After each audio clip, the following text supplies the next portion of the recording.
18 modèles que les concessionnaires ne peuvent pas vendre. La situation empirera en 2026. Les concessionnaires en Amérique sont submergés par des stocks qu'ils ne peuvent pas vendre.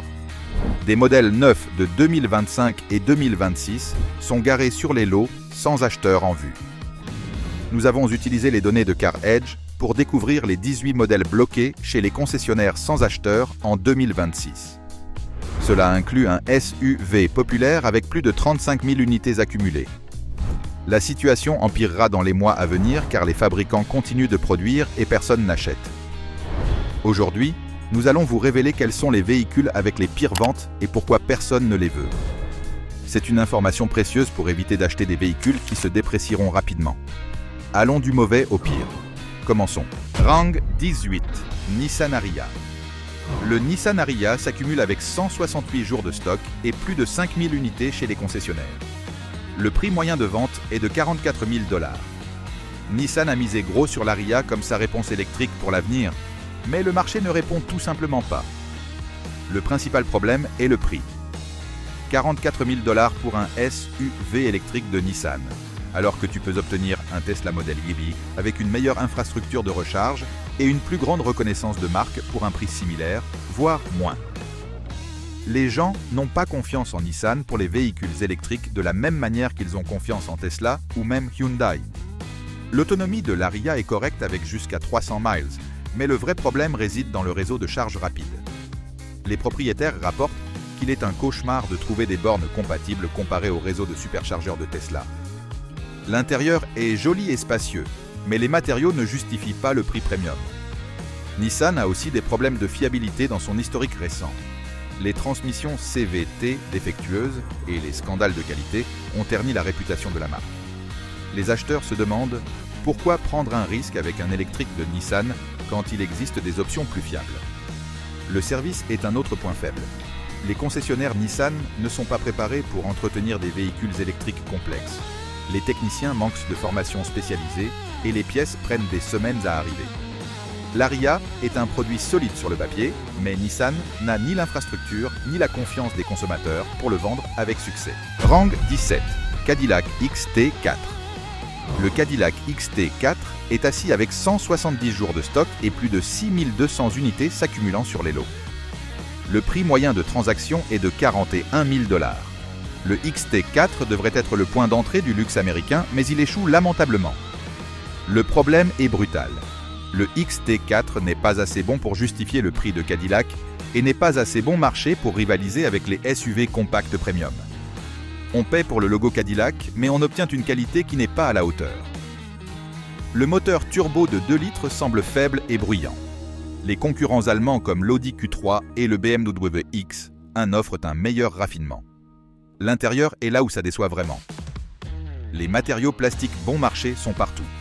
L'écran d'infodivertissement semble dépassé comparé à ce que Mercedes et BMW proposent. Le système CUE de Cadillac est critiqué depuis des années pour être lent et peu intuitif, et le XT4 n'échappe pas à la règle. La dépréciation est un autre tueur. Les Cadillacs perdent de la valeur plus rapidement que presque toutes les autres marques de luxe. Tu achètes un XT4 neuf pour 41 000 et en 3 ans, il vaut moitié moins.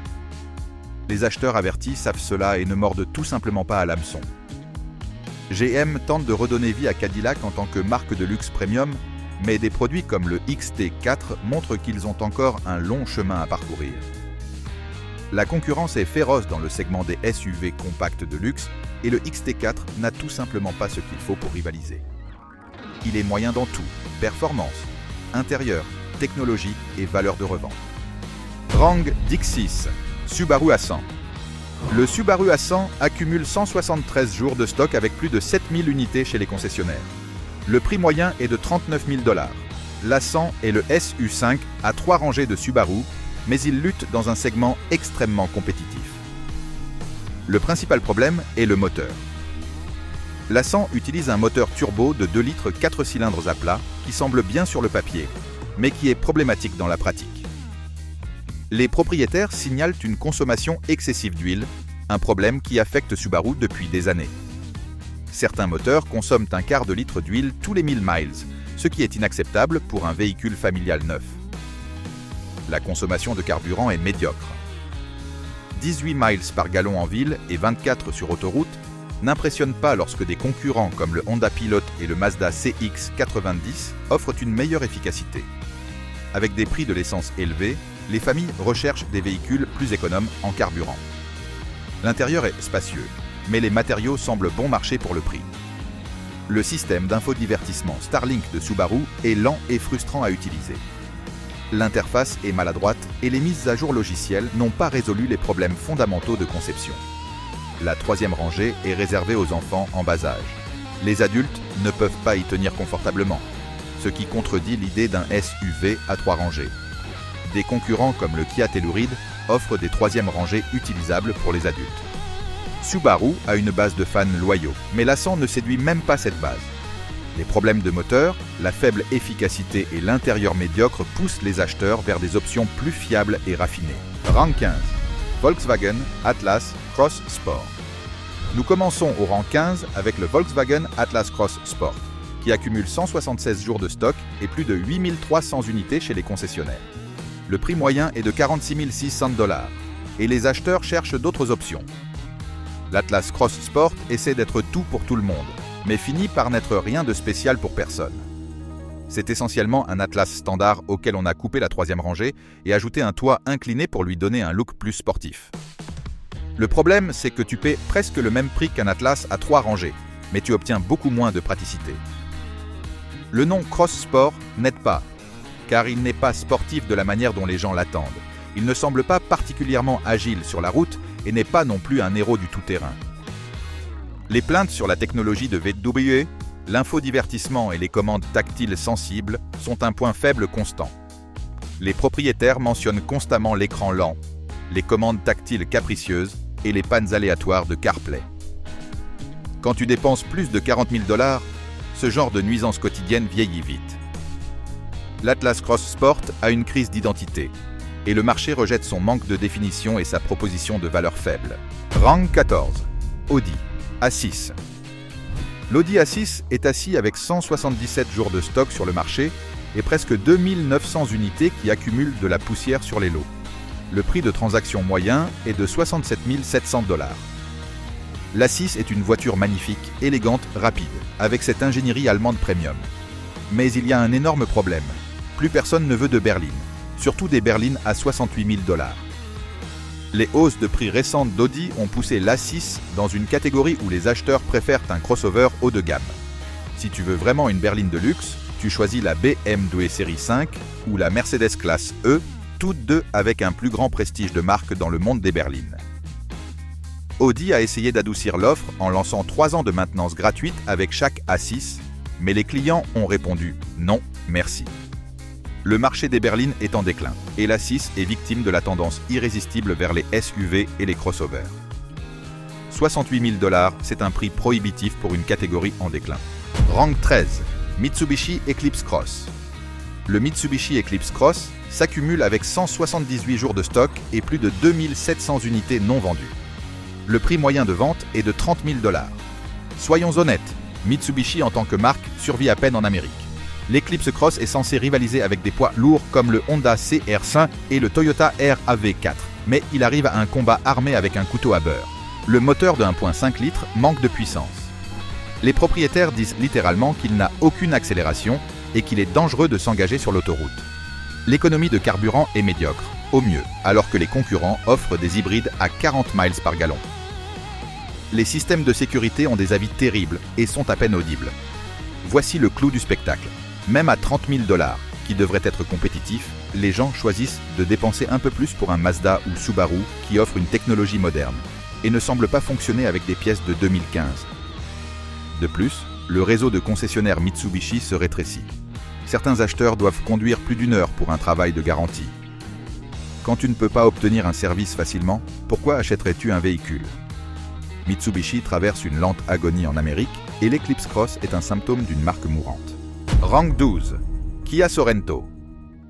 Le Kia Sorento est assis avec 178 jours de stock sur le marché. Mais voici où ça devient fou. Il y a plus de 35 000 Sorentos qui s'accumulent chez les concessionnaires.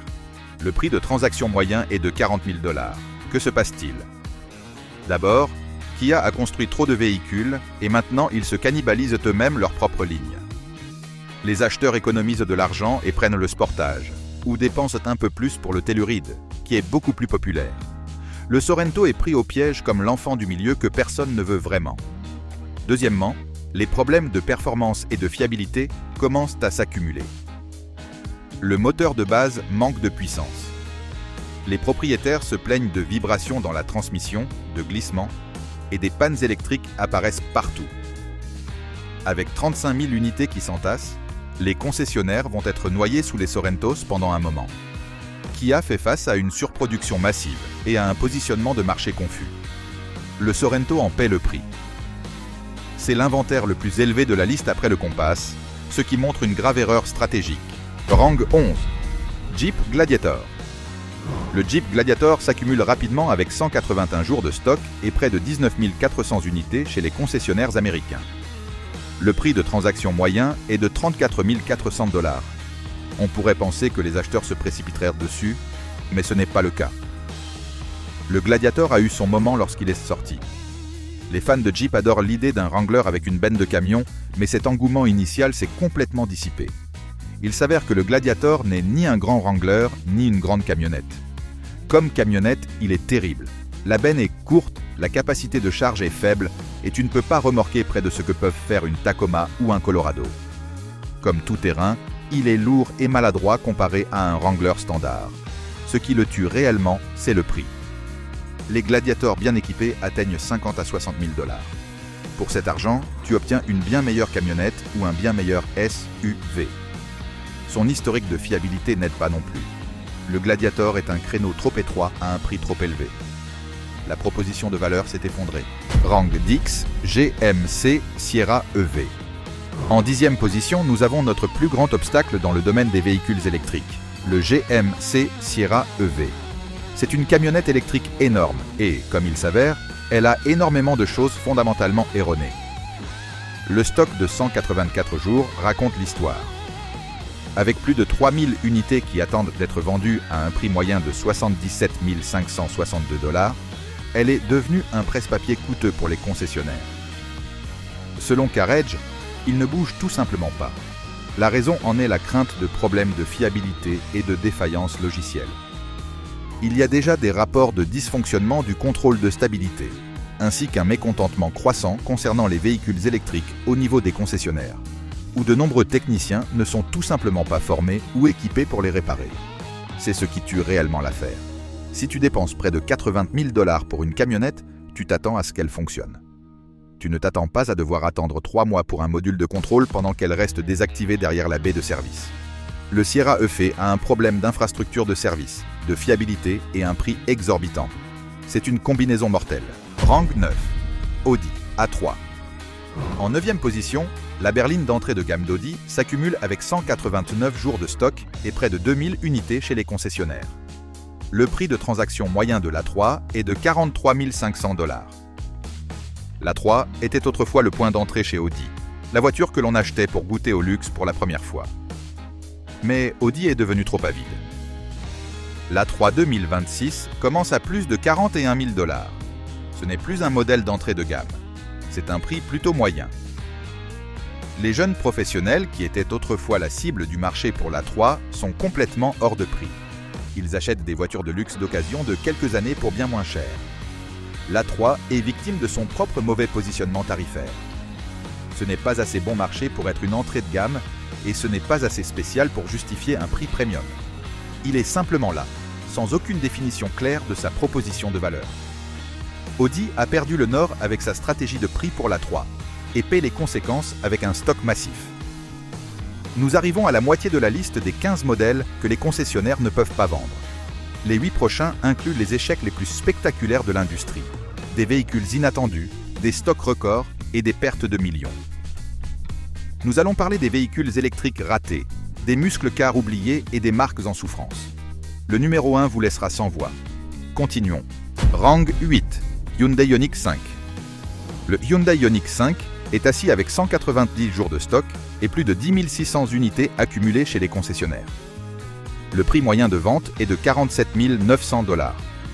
Voici la partie folle. Hyundai a réduit les prix de l'Ioniq jusqu'à 10 000 $ pour tenter de vendre ses voitures, mais cela n'a pas fonctionné. elles continuent à ne pas se vendre. Même avec des réductions massives, les acheteurs se détournent parce que le prix reste élevé et les problèmes vont bien plus loin que le prix. Le plus gros problème, ce sont les cauchemars de fiabilité. L'unité de contrôle de charge intégrée, l'ICCU, continue de tomber en panne. Quand ça arrive, la voiture est morte et les propriétaires rapportent qu'il faut des mois pour obtenir la pièce de rechange, tandis que Hyundai Corporate est plus concentré sur la vente de voitures neuves que sur l'honoration des garanties pour les clients existants. L'Ioniq 5 aurait dû être un succès comme un véhicule électrique compétitif, mais la fiabilité a détruit sa réputation.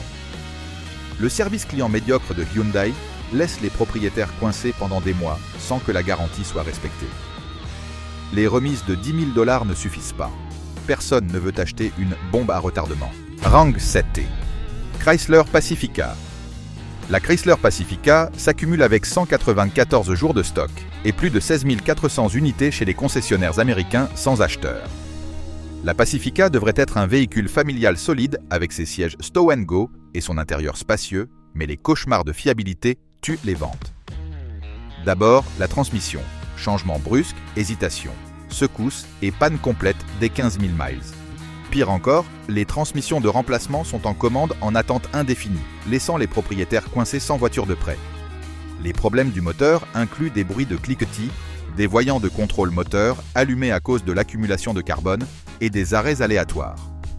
Les portes coulissantes électriques sont un désastre. Elles tombent en panne constamment, se coincent ou ne répondent pas. Certaines se sont même fermées sur des enfants parce que les capteurs de sécurité ont échoué à inverser le mouvement. Ajoutez à cela les rappels et les problèmes électriques, et vous obtenez une minivan à 47 000 $ dans laquelle les familles n'ont plus confiance. Les acheteurs se tournent vers la Toyota Sienna ou la Honda Odyssey à la place. La Pacifica a une fiabilité catastrophique. Stellantis a complètement perdu le contrôle de la qualité. Rang 6. Ford Mustang. Le numéro 6 est choquant. La Ford Mustang est assise avec 195 jours de stock et plus de 19 000 unités chez les concessionnaires Ford. Avec un prix moyen de vente de 48 400 $, le dernier muscle car américain lutte. La Mustang est littéralement le dernier muscle car V8 encore debout. La Camaro est morte. Le Challenger est mort. La Mustang devrait être en train d'imprimer de l'argent maintenant sans concurrence. Mais au lieu de cela, elle a enregistré sa pire année de vente de l'histoire en 2024. Que s'est-il passé? Ford est devenu avide et a fixé un prix trop élevé pour les gens ordinaires, les éloignant du rêve du muscle car. Le prix de la Mustang a bondi de 15 000 à 20 000 $ au cours des 5 dernières années. Ce qui était autrefois une voiture de performance accessible pour les passionnés de classe moyenne est maintenant un achat de luxe que la plupart des gens de moins de 35 ans ne peuvent pas se permettre. Et ce n'est pas seulement le prix. Ils ont supprimé les boutons physiques et les boutons rotatifs et remplacé tout cela par des écrans et des commandes tactiles. Les acheteurs de Mustang veulent une voiture axée sur le conducteur, pas un ordinateur sur roue. Ford a ruiné la Mustang par cupidité et numérisation excessive. Il a perdu son essence. Rang 5. BMW Série 8. En 5e position, la BMW Série 8 est assise avec 203 jours de stock sur le marché et près de 1900 unités qui accumulent de la poussière chez les concessionnaires BMW. Le prix de transaction moyen est de 112 000 $. La série 8 est le grand tourisme emblématique de BMW, mais le marché a parlé et personne n'écoute. Les ventes ont chuté de 32,4%, rien que pour le premier trimestre de 2025. Voici le problème. La série 8 n'a pas de magie. Elle est chère, mais pas assez spéciale pour justifier 6 chiffres. Les personnes qui achètent dans cette gamme de prix veulent une Porsche 911 avec un statut légendaire ou une Lexus LC 500 pour son son V8 exotique. La BMW série 8 est simplement une série 5 plus élégante avec un costume plus raffiné. Il n'y a pas assez de différenciation pour justifier 40 000 $ de plus. La concurrence est féroce dans cette gamme de prix et Porsche domine. BMW a perdu la bataille. La série 8 est un échec de positionnement sur le marché. Un produit médiocre avec un prix stratosphérique que personne ne veut. Rang 4. Jeep Compass. En 4e position, le Jeep Compass est assis avec 203 jours de stock. Et c'est brutal. Il y a plus de 27 000 Compass coincés chez les concessionnaires Jeep à travers le pays. C'est le 2e plus grand inventaire de cette liste. Selon CarEdge, le prix moyen de vente est de 32 400 $. À 32 400 $, le Compass est positionné juste à côté de concurrents bien meilleurs. Tu peux obtenir un Mazda CX-5 ou un Honda CR-V avec une meilleure technologie, une meilleure efficacité et une meilleure fiabilité pour le même prix. C'est un problème plus large chez Stellantis. La ligne entière de Jeep est assise bien au-dessus de la marque de stock 5. Quand tu as plus de 27 000 unités qui accumulent de la poussière, ce n'est pas un problème de vente, c'est un problème de production. Stellantis fait face à une surproduction massive de produits médiocres et le marché les rejette catégoriquement. Le Compass est coincé avec une concurrence supérieure au même prix. Il n'y a aucune raison de l'acheter. 27 000 unités d'inventaire, c'est catastrophique et cela montre un décalage total de Stellantis par rapport à la réalité du marché. Rang 3, Buick Envision. En troisième position, le Buick Envision s'accumule avec 217 jours de stock et plus de 8 300 unités chez les concessionnaires. Le prix moyen de transaction est de 40 000 $. Le problème de l'Envision est brutal et simple, les droits de douane. Cette voiture est fabriquée en Chine et subit un coup de massue à cause des droits d'importation. On parle de 47,5% de droits de douane combinés, un droit d'importation standard de 2,5%, un droit de 25% et des pénalités spécifiques à la Chine. À cause de cela, GM a dû augmenter le prix de 4 500 $ pour 2026, juste pour maintenir la rentabilité. La version de base commence maintenant à 41 000 $. C'est 4 500 $ de plus que l'année dernière. Voici le problème. Buick était autrefois la marque de luxe abordable, mais ce n'est plus le cas. Les droits de douane ont détruit la compétitivité de l'Envision. Le prix est artificiellement gonflé et le marché le rejette. GM devrait déplacer la production hors de Chine pour réduire les coûts de droits de douane, mais il refuse de le faire. L'Envision en paye le prix. 41 000 $ pour un SUV médiocre fabriqué en Chine avec des droits de douane massifs. Personne ne veut de cette équation. Rang 2, Jaguar F-Pace. En deuxième position, le Jaguar F-Pace est assis avec 292 jours de stock sur le marché. Cela représente presque 10 mois dans les concessions sans acheteur. Il y a plus de 2100 F-Pace qui accumulent de la poussière dans les salles d'exposition. Jaguar était censé arrêter la production du F-Pace après 2025, mais d'une manière ou d'une autre, il continue en 2026. Le F-Pace est une voiture morte qui roule. Jaguar est en souffrance en tant que marque avec un effondrement complet. Jaguar a annoncé en 2024 qu'il arrêterait de vendre des voitures à moteur thermique à partir de 2025 pour un rebranding complet vers l'électrique et le luxe ultra premium. Cela a laissé le F-Pace dans un état de flou en tant que produit en fin de vie que personne ne veut acheter. La fiabilité de Jaguar a toujours été mise en question et le F-Pace ne fait pas exception. Des problèmes électriques, des pannes de suspension et de moteurs qui sont coûteuses. L'entretien et les réparations sont extrêmement chers, les pièces sont rares et le réseau de concessionnaires se rétrécit. La valeur de revente est terrible. Le F-Pace perd de la valeur plus rapidement que presque n'importe quel SUV de luxe sur le marché. 292 jours de stock est un record absolu qui montre une marque en déclin total. Jaguar a complètement perdu son cap et le F-Pace est victime d'une stratégie d'entreprise catastrophique. Rang 1, Volkswagen ID.4. En première position, le pire contrevenant absolu, le Volkswagen ID.4 avec un stock de marché qui vous épatera. Selon CarEdge, il a 527 jours de stock. Oui, vous avez bien entendu, 527 jours. C'est suffisamment de stock pour durer 1 an et demi sans envoyer une seule nouvelle unité. La raison est simple. Pratiquement personne n'achète cette voiture en ce moment. Les concessionnaires sont coincés à les maintenir en stock, payant des intérêts sur leur financement chaque mois, les voyant vieillir sur le lot et devant même les recharger régulièrement pour maintenir les batteries en bonne santé. Car les VE perdent de la charge simplement en restant là. 527 jours de stock est un record historique absolu dans l'industrie automobile. C'est un véritable désastre. L'ID.4 aurait dû être un concurrent solide du Tesla Model Y, mais c'est en réalité un échec épique en termes de vente. Le prix était initialement compétitif, mais il est maintenant trop élevé. La demande de VE s'est effondrée et l'infrastructure de recharge est insuffisante. La fiabilité est discutable. Le logiciel pose des problèmes et les mises à jour constantes ne résolvent pas les problèmes fondamentaux. VW a misé gros sur les véhicules électriques et l'ID.4 était son vaisseau amiral, mais le marché américain l'a rejeté de manière catégorique.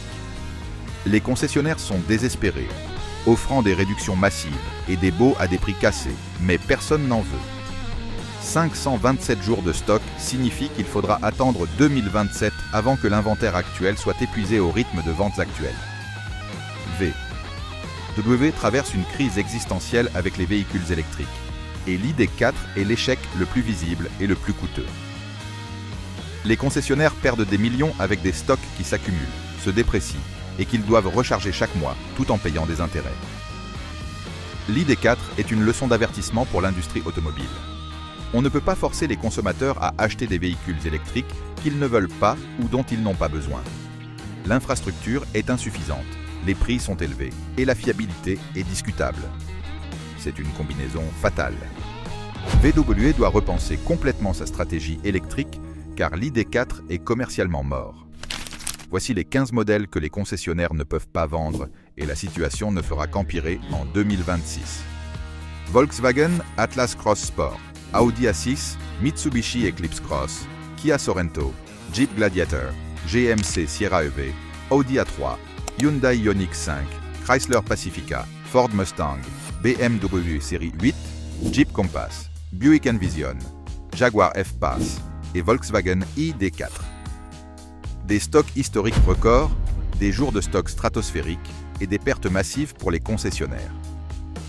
Les fabricants sont déconnectés de la réalité du marché avec une surproduction de produits médiocres et des prix gonflés. Les consommateurs rejettent des véhicules qui ne présentent pas de valeur, de fiabilité ou de technologie adéquate. La situation est critique et va empirer dans les mois à venir car les fabricants continuent de produire et personne n'achète. Les concessionnaires se noient dans l'inventaire, payant des intérêts mensuels sur leur stock tandis que les véhicules se déprécient rapidement. C'est une occasion pour les acheteurs intelligents, des réductions massives et des ventes désespérées dans les mois à venir. Mais évitez les modèles de cette liste car ils se déprécieront rapidement et ont des problèmes de fiabilité.